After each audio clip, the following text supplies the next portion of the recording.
ทางด้านหลานน้อยจากสโมสรเบสสวรรค์ควด2แซมเตะบานเยาวชนสิงขันประธานคณะกรรมการปกครองเมืองไซเสถาสร้างขบวนการเฉลิมฉลองวันเด็กน้อยสากล1มิถุนายน2026ทั้งหุ้นอายุบ่เกิน10ปีอายุ10และ12ปี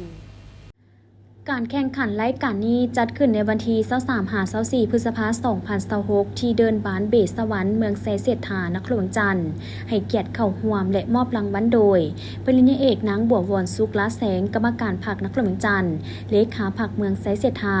ทั้งเป็นหัวหน้าคณะสมาชิกสภาประชาชนนครหลวงจันทร์เขตเลือกตั้งเมืองไซเสถาท่านกลุ่มภาวะจำปาสุขประธานคณะกรรมการเมืองไซเสถาประธานจัดงานและทานบุญมีเหลี่ยมไซยจักรประธานสหพันธ์กีฬาป่านเตะคนพิการแห่งชาติลาวห้องประธานสหพันธ์ป่านเตะนครหลวงจันทร์และทั้งเป็นประธานสโมสรเบสสวรรค์ FC พร้อมด้วยหัวหน้าทีมครูฝึกและนักกีฬาตลอดฮอดผู้ปกครองเข้าร่วมอย่างหลวงหลายรายการดังกล่าวสำหรับอายุ12 ปีมี11ทีมเข้าร่วมผ่านการแข่งขันผลปรากฏว่ารางวัลชนะเลิศเป็นของเบสสวรรค์ FC A ได้รับขันแซมเหรียญค้ำพร้อมเงิน4 ล้านกีบห้องชนะเลิศสโมสรป่านเตะโรงเรียน KNC